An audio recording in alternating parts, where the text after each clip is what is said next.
Alright, it's time for the new fanfic review.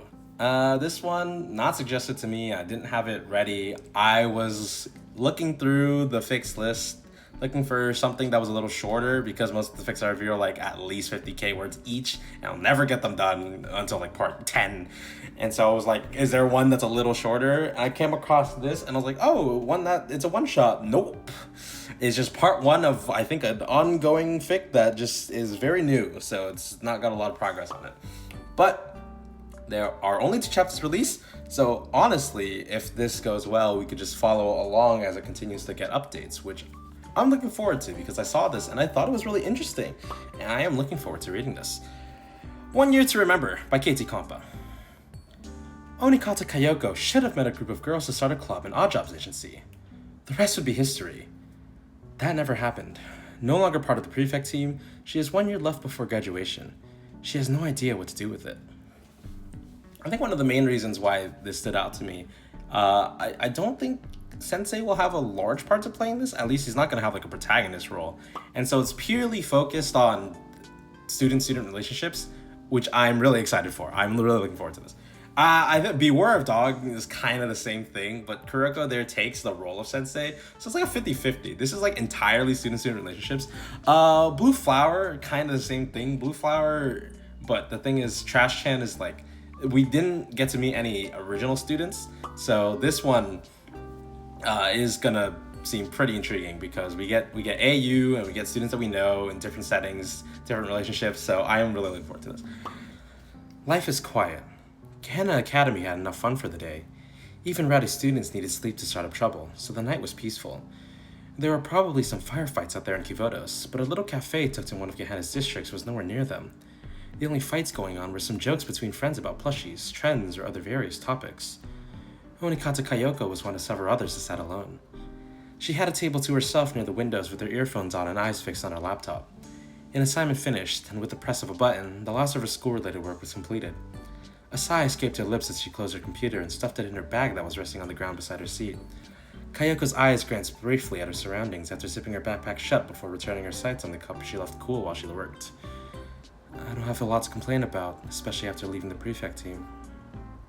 Kayoko gripped the handle of her drink tightly as memories of a more stressful time surfaced. She took a sip of her ordered brew to calm down. It helped, but not by much. I have my freedom back, and I don't really struggle with my lessons. That should be enough. Compared to other students, she had it easy for her last year of school. Right? Laughing from a nearby table interrupted the answer that wasn't coming. 2 students were showing each other something on their phones. An argument about which Momo Friends character had the biggest following. There was a stray comment about a Trinity student's obsession on attending every release of new variants. Guns were drawn, but they all stopped and broke into laughter again. Idiots. Kayoko felt a smile tug at her lips. Civilized idiots, at least. A pair of students were talking to the staff behind the counter, asking for recommendations on the menu. Another group had one sleeping student being used as a coat rack. What? Kayoko even noticed some members of the Hot Springs department discussing something that wasn't about blowing something up for her new onsen. She remembered Kinugawa going into hiding recently after her last run-in with Hina some weeks back. Onikata. Kayoko heard her surname spoken by a familiar voice just as the song ended. Gisa? Dressed in the Prefect Team uniform had a way of turning heads, but it didn't last long since it was only one member. If there was no trouble, Gehenna students did not need to fear the group. Gita nodded towards the empty seat across from Kayoko, asking for permission without a word spoken.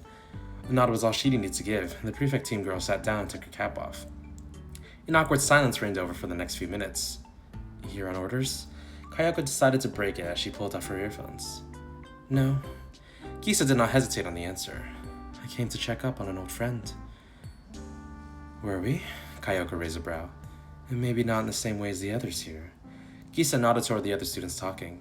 Maybe it's one-sided on my part? It's not like that, Kayoko sighed. Sorry. I know you didn't mean it like that. Gisa waved off the apology. You're easier to talk than I'm out. Not exactly a hard bar to surpass. A comment best left unsaid. One of the robot waiters approached and asked if Gisa wanted to order anything. The Prefect Team officer ordered tea and snacks for the two. Kayoko knew the girl long enough to know Gisa wouldn't make her foot the bill. You didn't have to. I did. Gisa stopped Kayoko. I know you didn't mean what you said before. so consider this payback. Funny way of getting back to me. Kyle let out something between a huff and a chuckle. The waiter returned with the snacks and Gisa's tea. Neither spoke and chose to enjoy chose to enjoy their drinks and food. Kayoko believed that the Prefect Team veteran was gathering her thoughts first. The sight of the Prefect Team armband on Gisa made Kayoko's own drink taste bitter.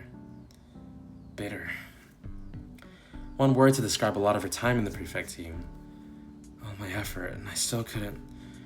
Sorry I came in uniform, Gisa spoke up after putting her tea down. Some days I forget I even have the standard school uniform in my room. The usual workload keeps us in them. Kayoko realized her wording and resisted the urge to groan aloud. Well, for me, I just kept it under my jacket back then. Ma did love to get on your case about that, Gisa chuckled. How's everyone else? Kayoko didn't want to talk about the Prefect Team, but the conversation just headed in that direction. There's always work to be done, and a reason to complain about work. Gisa responded before sipping her tea again. Of course, you'll never hear it from the head prefect. That's because she's in the worst position possible, or complaining publicly isn't an option. Kayoko might have left the Prefect Team on bad terms, but she still admired her former leader's efforts to keep some order in Gehenna. The Eden Treaty was seen as only way out from a duty that would eventually burn her out. Last Kayoko heard of that situation, the General Student Council President was supposed to help continue pushing the procedure forward. The time and place had not yet been appointed because of a lack of response from anyone in the GSC. But enough about my work. Gisa switched the topic. Didn't come here to talk about that or old days. Like I'm trying to bring you back. I figured that was the intent. Kayoko gestured at the snacks and drinks. Paying a meal, showing up to me in uniform, and referring to me by my last name even though we'd known each other for years. Hey, even I can feel awkward too. Gisa's laugh took a more bashful tone to it. I didn't know where we stood yet, Kayoko. Especially after... Yeah, I know. The conversation slowed to a halt after Kayoko's response. It didn't help that there wasn't much Gisa could say to her answer. The silence allowed the opportunity to enjoy the food and drinks. When the waiter returned with the bill at Gisa's request, the girl paid with her credits before putting on her hat again. Have somewhere you need to be? Gisa asked. Right now? Kayoko blinked before slowly shaking her head. No, I don't. Then I want to take you somewhere. Gisa pointed her thumb toward the door. Let's go. Kayoko couldn't help but feel suspicious at this request. She could just refuse right now and make her way back to the dorm. That would wrap up this awkward meeting and possibly burn another bridge with the Prefect Team. It wouldn't be the first, or the last. Fine. Kayoko stood up, slinging her bag over one shoulder. You must have your reasons for doing this. And you'll hear it later, I promise. Gisa looked a little relieved. Just so you know, I didn't come here on foot. That was a given, considering this cafe was further away from the main campus grounds where the Prefect Team headquarters were. Gisa led the way out, saying nothing further and letting Kayoko see for herself why. Parked next to the curb was an issue Prefect Team all-terrain motorcycle, fitted with compartments for long patrols and an extra seat behind for an additional passenger. A perfectly normal vehicle for a Prefect Team officer to have under normal circumstances. Except for one glaring fact for Kayoko. My bike. This was undeniably Kayoko's motorcycle from the Prefect Team days. She had expected it to sit in storage forever or scrapped later on. The streetlight above it made it clear to her that either Gisa or someone else had been taking good care of it. Kayoko watched as Gisa hopped on, nodding behind her to take a seat. Why do you have it? Kayoko had to ask. Would have been a shame leaving it to collect dust. Gisa started up the motorcycle. You know, the last person who owned it kept it in pretty good shape.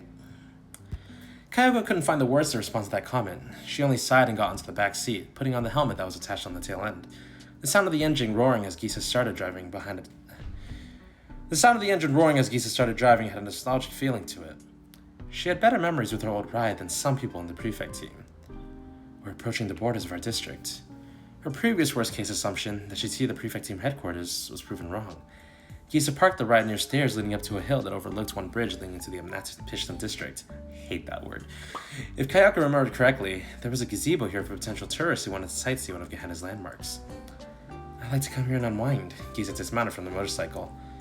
Also helps that it's a blind spot from surveillance from one of Amal's hidden cameras. One of your girls? Kayoko surmised. Who can say? Gisa dodged the question. I'm sure it's somewhere in my written reports piled on my desk.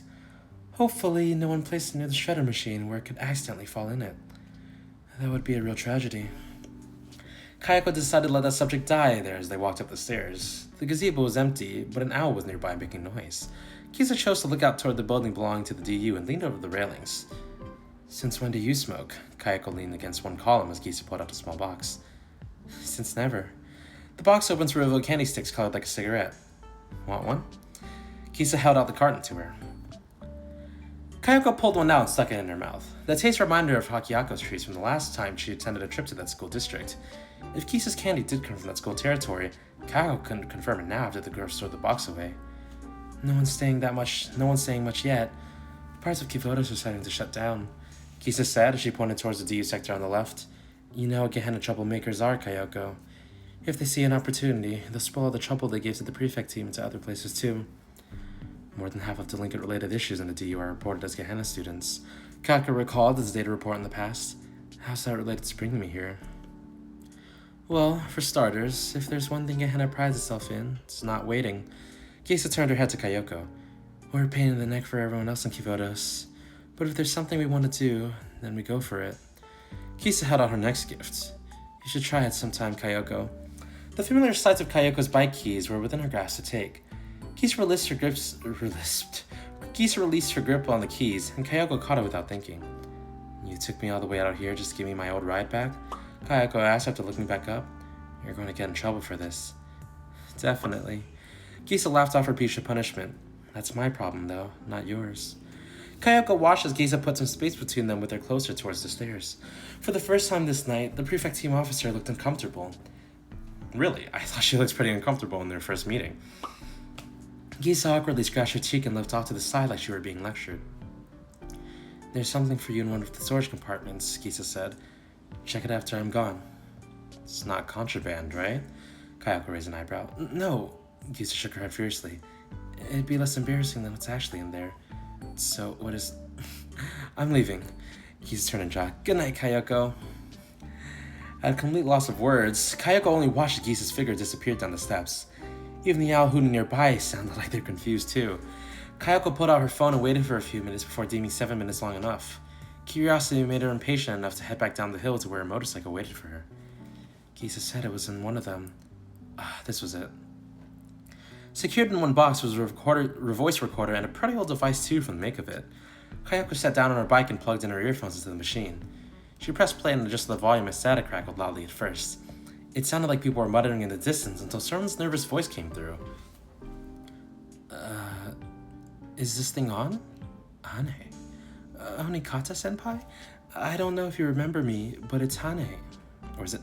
No, it's Hane, right? The girl introduced herself, even though Kayoko already knew.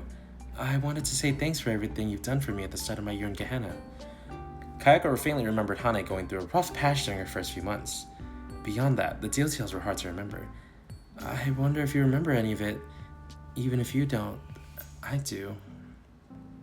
It was a strange feeling to have such an admiring tone targeted at her. You helped me get back on the track the few times I lost... You helped me get about... Come on. This is a solemn moment. Don't ruin it.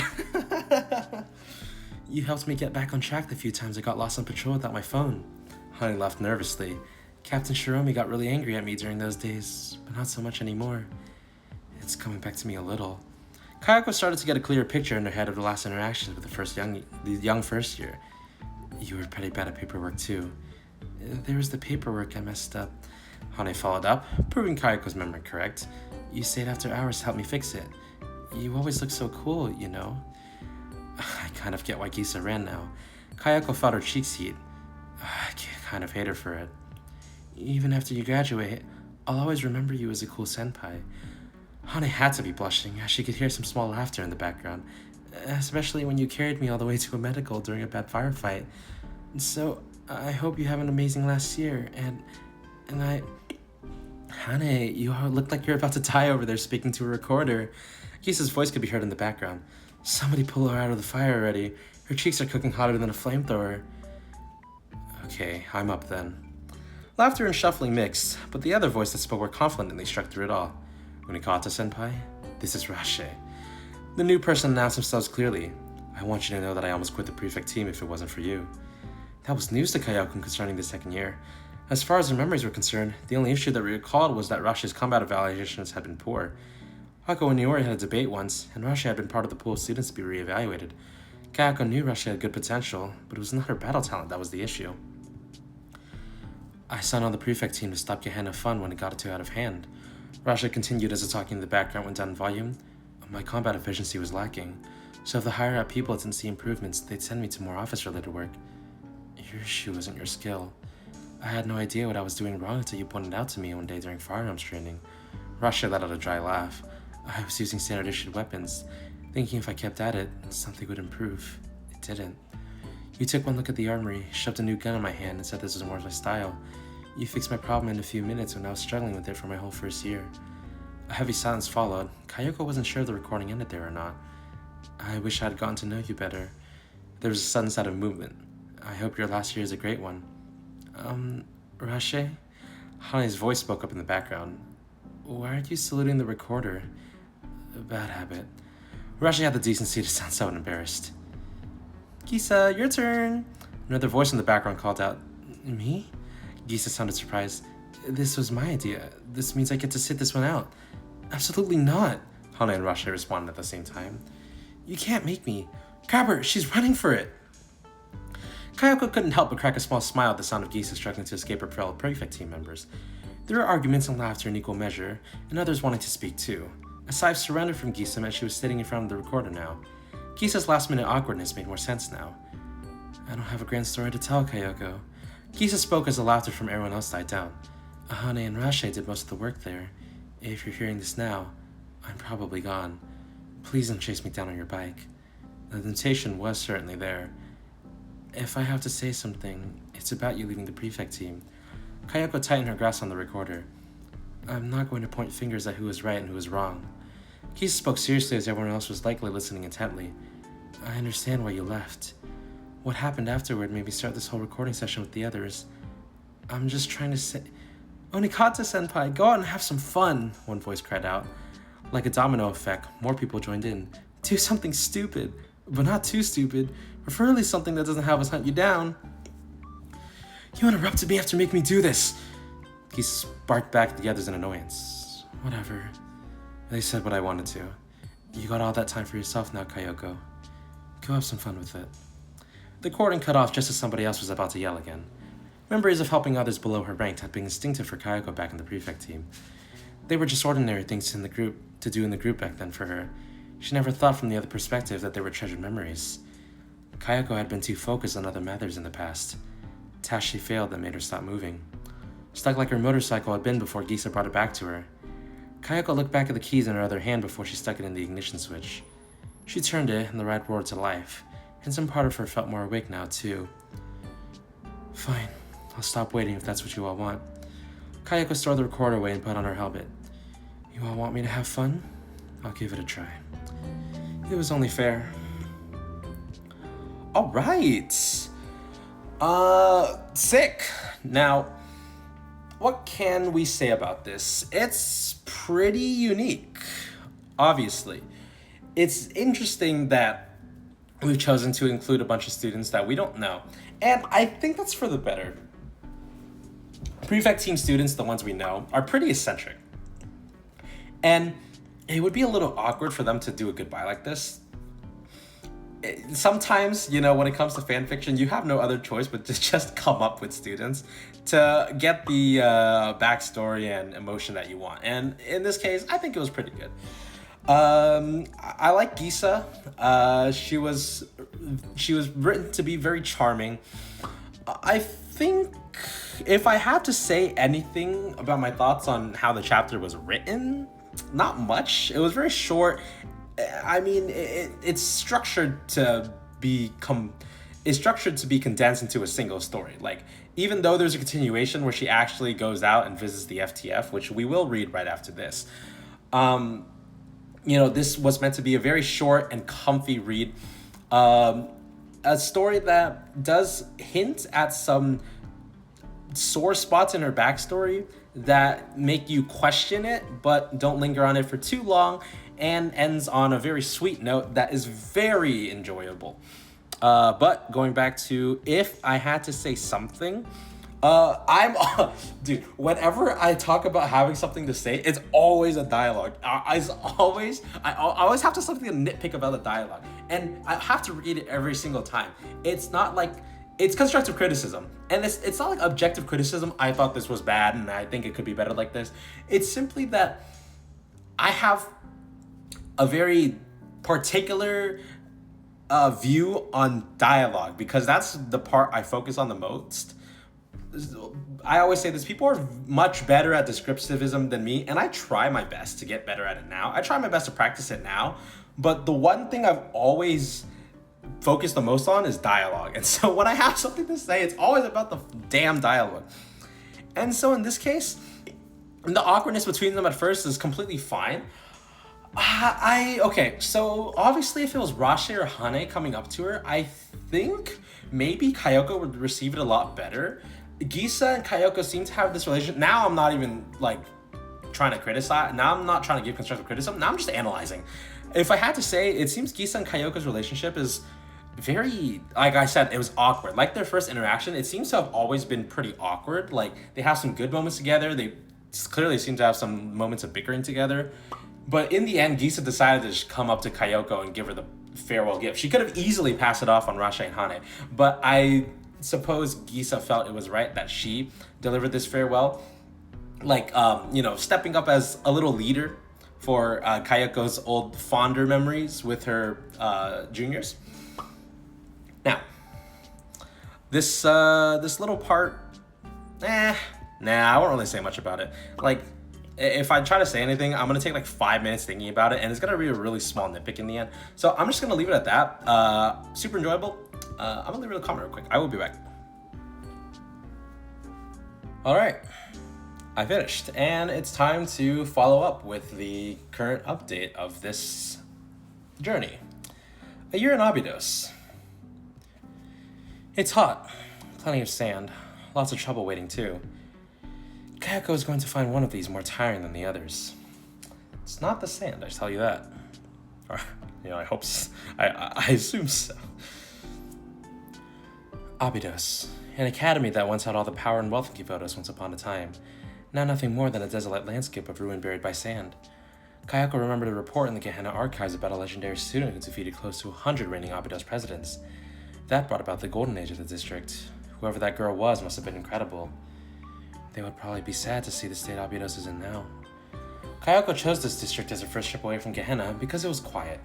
She could cruise around with little trouble from authority, since Abydos had none, and listen to her music too. The sight of old buildings submerged in sand painted the district in tragedy. Some even disappeared or reappeared whenever sandstorms passed by. Not all hope was lost for Abydos, as there was businesses that survived. People were still struggling and living in the place they called home. How did they deal with this heat? Kayoko took a sip from her water bottle as she took off her earbuds. I should have brought a hat. You get used to it. The water went down the wrong pipe. Kayoko coughed, trying to get herself under control from being startled. It was either the desert at play, or she was losing her touch as a former officer in the intelligence division.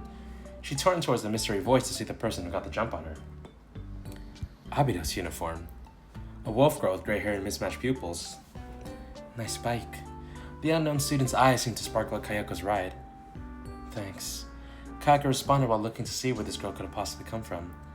I'm Kayoko. You? Shiroko. The student nodded. I have a bike too, not a motorcycle. So where is it? Kayoko saw no signs of a bicycle nearby. It got blown up. That was alarming. Kayoko tried to piece together a theory in her head from the statement and their current surroundings. The current known location where Abydos students could go to school was nowhere near here. Shiroko here claimed to have a bike, which would make sense for commuting, but there were several kilometers of travel time to consider too. Following that logic, Kayoko concluded that Shiroko's bike didn't just get blown up, but was destroyed by someone else, which meant the girl was being hunted. I understand her reasoning, but what else would have been blown up by? like did Shiroko accidentally drive it off a cliff and it imploded at the bottom? There's only so many reasons why a bike would suddenly explode if it's a non-mechanical bike. Recently? 20 minutes ago. Shiroko's ears twitched. Maybe 30. I was running a lot after I ran out of ammo. That just confirmed it. Get on. Kayoko slipped her helmet on and she made the motorcycle roar back to life. Oh. Shiroko climbed the back seat without a second thought, but she was facing the rear with her backs to each other. An odd way to sit, but at least that meant someone would have complete eyes on their back while Kayoko focused on escaping Shiroko's pursuers. The immediate reason for helping Shiroko was the fact that she was an Abydos student. It wouldn't do Kayoko any favors to abandon a student of the district she was currently touring through. Kayoko sped forward down the road, but she also glanced at her mirrors too for the inbound trouble. How many are after you? Kayoko asked. 12 katakata left after one fight. Shiroko identified her attackers as part of the helmet gang. They probably got in their cars after I lost them. Right on cue, 3 vehicles showed up in the mirrors. They were cheap armored cars, either stolen or bought for dirt cheap. A few helmet delinquents stuck their bodies out from the windows with rifles already raised. Gunfire erupted and bullets soared past where Kayoko was before she started weaving. Kayoko couldn't keep dodging them forever, as fuel would be an issue for the trip to the Abydos school. That one. Shiroko was pointing a finger at one vehicle. One helmet ganger emerged from the sunroof wielding a rocket launcher. It didn't take a genius to guess that person destroyed Shiroko's bike. Kayoko's eyes widened as the student fired, and she made a hard turn around a corner. The resulting explosion showered that area in debris. Shiroko. Kayoko grabbed the girl's attention. You got a good arm? Shiroko nodded. Check the box on your right. Kayoko knew what was in there and would help end this chase. Grenades. Shiroko pulled out one from the compartment. Only 2. I don't make it a habit of carrying a lot of that. Kayoko replied. Cook one now. I'm coming up on an intersection. I need you to toss it so it can't be seen after we turn. Catch them by surprise. I get it. Shiroko nodded in understanding. A pull of the pin as Kayoko drifted around the corner. Shiroko tossed it just by the corner side of a wall, completely hidden. The first vehicle came into view and was immediately flipped over by the instant explosion the delinquents had no way of anticipating. It collided into another vehicle that ended up veering off and crashing hard into another wall as chunks of debris fell on it, putting that car out of commission as well. Only one vehicle left, but at least there was no risk of a rocket launcher ruining Kayoko's day. Use it? Shiroko asked, referring to the last grenade in her hand. Wait. Up ahead was an incline, but an idea formed in Kayoko's head. She eased off the throttle, gauging the reaction of the last pursuing vehicle. The driver committed to the idea of ramming into Kayoko, likely too focused to pay attention ahead. Kayoko picked up speed briefly to entice them further, and it worked with resounding success. When the incline came around, Kayoko watched as the vehicle flew over her with all the girls in the car screaming. They flipped several times before finally landing upside down. Shiroko tossed the other grenade as the girls crawled out, causing the cars to explode and launch them in different directions. The helmet gangsters were all passed out in the hot sand, no longer a threat to the unlikely duo. Kayoko sighed before glancing over at Shiroko, who switched positions to face Kayoko's back now instead of their backs to each other. You make a good Edo-ride driver, Shiroko said. What? An awkward silence ensued, with only the ambience being the burning car the two blew up. For the sake of her own sanity, Kayoko chose not to examine the implications of that statement. The Abydos wolf girl spoke bluntly in the most alarmingly calm way possible, despite all the trouble she'd been through that day. That told Kayoko that the occurrence of an attack from the katakata was about as common as the Prefect Team dealing with trouble on a normal workday in Gehenna. Let's just get you to school. Kayoko started heading for the main roads. You do need to go to school today, right? I'm running late. Shiroko did not sound worried in the slightest. Oh, I'm running late. Ayana is going to be mad. A senpai of yours? Kayoko asked. No, Shiroko replied. She's still scary when she gets mad. Kayoko stayed cautious of her surroundings in case more katakata showed up. However, she decided to relax since Shiroko's hearing would be sharper than her own. If trouble decided to come, the Abydos student would let her know. When Kayoko glanced back briefly at Shiroko, she noted the girl's condition that raised a question. No dirt or visible injuries for someone who survived an ambush in a firefight until she ran out of ammo. You look fine for someone who had their bike destroyed, Kayoko stated her observation. Katakata didn't get a single hit on you? Skill issue. Shiroko sounded smug before sounding sad with the next answer. Except for the rocket person. That's fair. Kayoko conceded to that point. The katakata had fired enough ammunition at them that if any Prefect Team recruit shot like that in front of Iori during range training, the Assault Corps captain would prop a blood vessel. What are you doing in Abydos, Kayoko?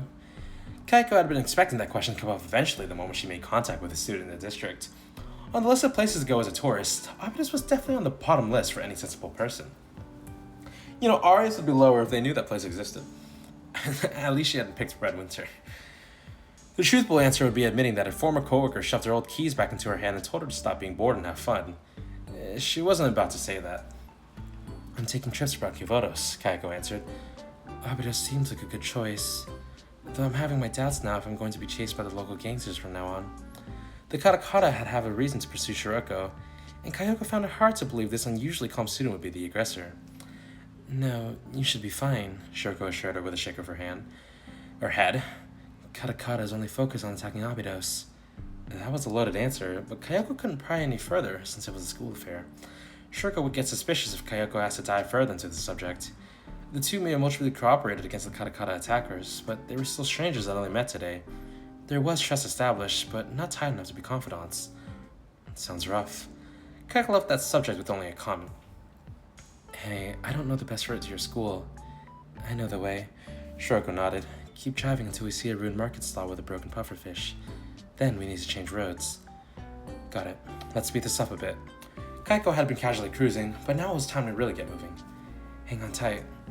Only focus on Abydos, huh? It was clear some organization had its sights set on erasing Abydos for their own ends. The obvious suspect would be Kaiser Corporation, but to fully confirm that required research. That's an amount of effort Kayoko wasn't quite ready to commit to just yet. Shiroko's directions finally led them both to the front of her school gates.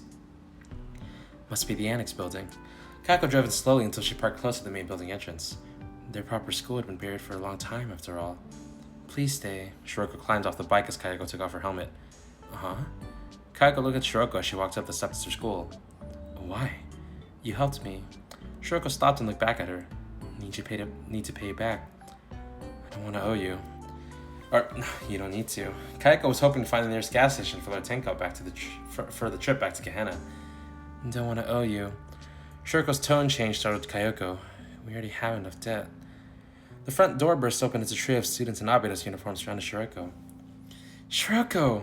A girl with glasses and elf ears was at Shiroko's front. We were getting worried. You weren't picking up your phone. Didn't have a chance to, Ayane. Shiroko shook her head.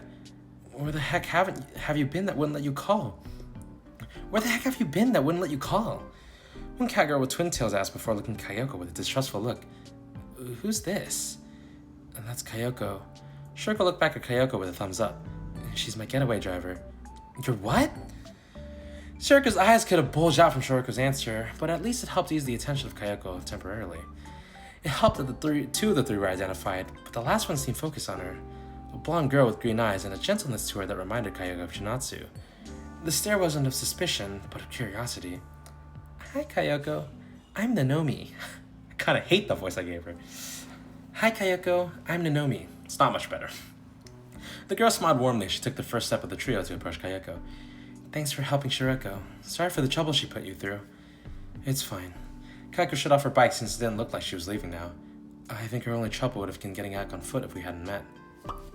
What was the trouble anyway, Shiroko? Ayane asked, redirecting the topic back to her senpai. Kudakko ambushed me on the way to the school. Shiroko said it so casually. Blew up my bike, too. A moment of silence gave Kayoko the preparation she needed to cover her ears. It muffled the yells of shock and confusion before they calmed down and started asking questions.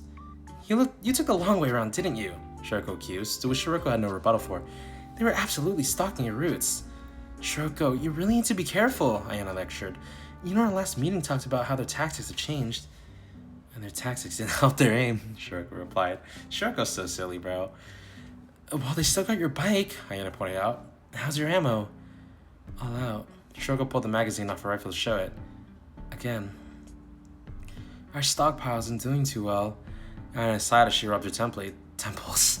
We'll be fighting the Kudakko with sandbags and our weapons as clubs at this rate.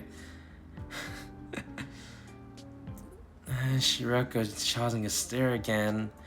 A fresh voice showed a girl with pink hair and sleepy eyes made their appearance. Kayoko knew this girl instantly out of all the others because he had talked about her once upon a time back in their younger years. This third year was someone who had the potential to make waves in Kivotos even among the ruins of Abydos. However, she had gone dark for a long time, and with good reason given the circumstances. Takanashi Hoshino. So this is who you had eyes on back then, Hina? Kayoko's eyes made contact with Hoshino. To everyone else around them, the third year looked completely uninterested in being so serious. Kayoko knew better and felt like she had been evaluated by another officer. Fight or flight almost took over, but she resisted her urge and remained as calm as she could while the Abydos senior got up to speed with current events.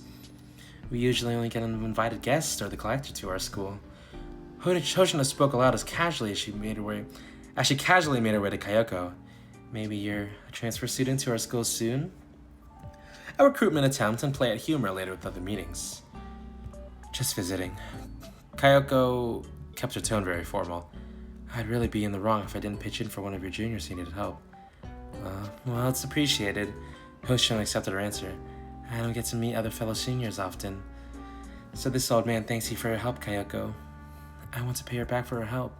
Shiroko moved to Hoshino's side. I used 2 of her grenades to blow up Kudakko cars. She needs fuel as well. Go in and get it then, Shiroko.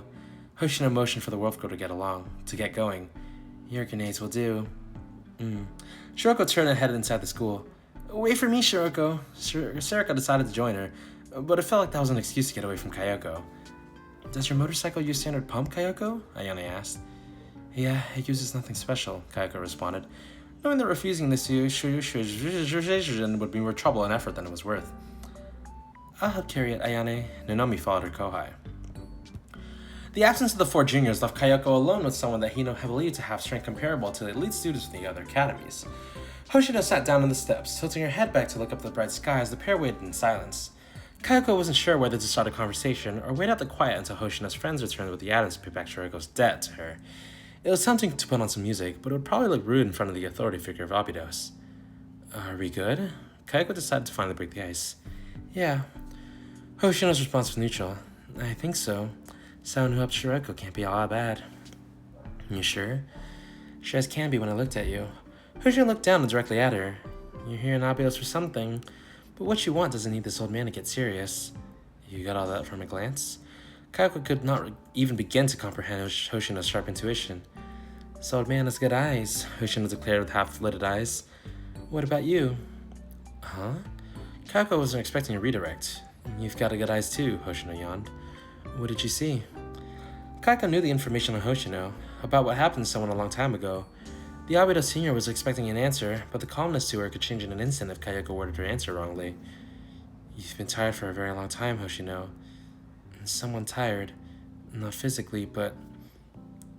Hoshino's relaxed smile weakened, and Kayoko felt her heartbeat a little faster. The footsteps approaching gave way to a silent agreement for them both to end that conversation. For both their sakes. I'm back. Shiroko returned with 2 grenades in her hands, but the cat girl from before was nowhere to be seen. Kayoko assumed Shiroko only tagged along with Shiroko to get away from a suspicious person. That kind of reaction was pretty common, especially from police officers in the DU who always thought Kayoko was up to something. Only one distrustful Abydos student from the group was a surprisingly good outcome. Oh, where's Sarika? Hoshino asked, her tone relaxed again. She's back in the club room, Shiroko answered, while opening up the empty box and placing the 2 grenades in it to replace the one she used during the chase. These are my custom grenades. They'll be good. I was wondering if they were her Molotovs. Thanks. Kayoko hoped she wouldn't find a use for them too soon. They're a relic at this point, if they are the Molotovs. Ayane and Nonomi returned with the blonde carrying the canister of fuel. The blonde passed it to Kayoko, and she accepted it with a quick thanks before opening the tank to fill her ride.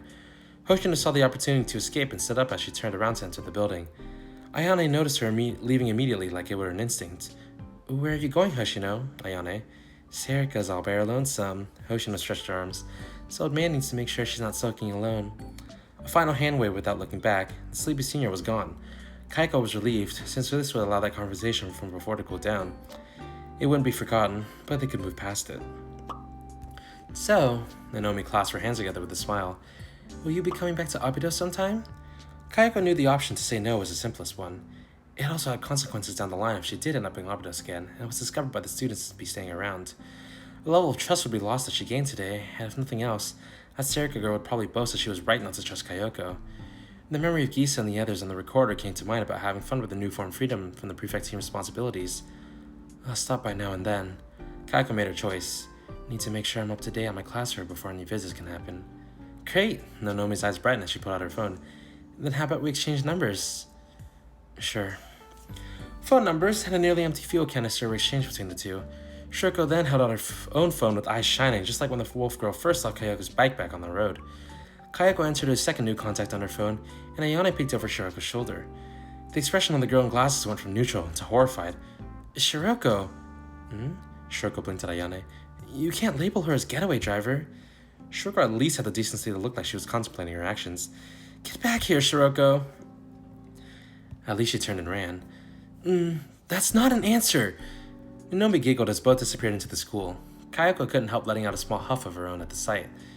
If there was something to be said about the Abydos group, it's that their friendship felt genuinely close to a family. The blonde Abydos student turned to her with an almost motherly smile. Shiroko was really excited today, Nanomi said. She doesn't get to make a lot of friends inside Abydos. Friend, huh? Kayoko wasn't so sure they were just that yet after barely a day of knowing each other. Like you heard Hoshino said, we get more unwanted guests than friendly visitors. It really puts her guard up, especially Serika. Nanomi looked away and back at the school building. Don't be put off by her attitude. She's right to be wary. Kayoko chose to defend Serika's behavior as she secured the fuel cap. My face doesn't exactly signal friendly. No, but your actions today did. Nanomi laughed awkwardly, not denying Kayoko's claim about her face. She'll come around if you spend enough time with us. Serika's a good girl. I'll take your word for it. Kayoko put her helmet back on and started up her ride. See you around then, Nanomi. I hope so. Nanomi waved goodbye as she backed up onto the steps. See you later, Kayoko. Kayoko drove off, leaving Nanomi behind as she headed back home to Gehenna. Abydos was in a position of uncertainty with a debt problem, some unknown party sending delinquent forces to push them out of the district, and no sign of any incoming students who would fill their student population. Despite that, the Abydos group continued on living and could even have absurd fun through their struggle. She stopped briefly to glance back at the school building she just left. She wasn't sure if Geese and the others would approve of this Abydos situation as having fun. Only way to know for sure is trying. Abydos disappeared behind her as she rolled forward, and there were worse places to come back to. Interesting. I thought that this would be her like spending more time with Abydos, but it looks like she's coming back later.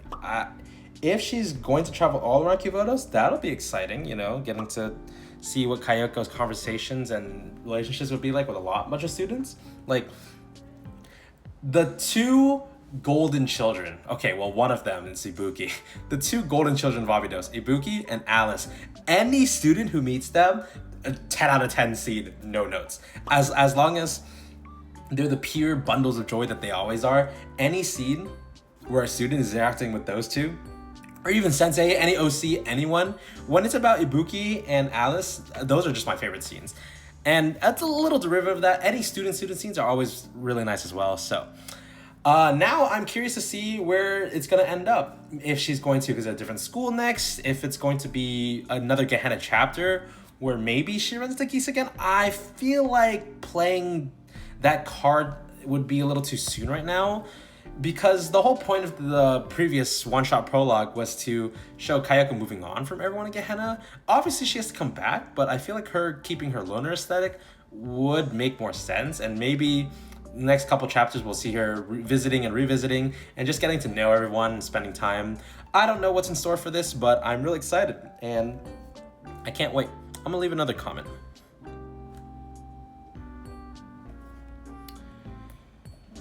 With that,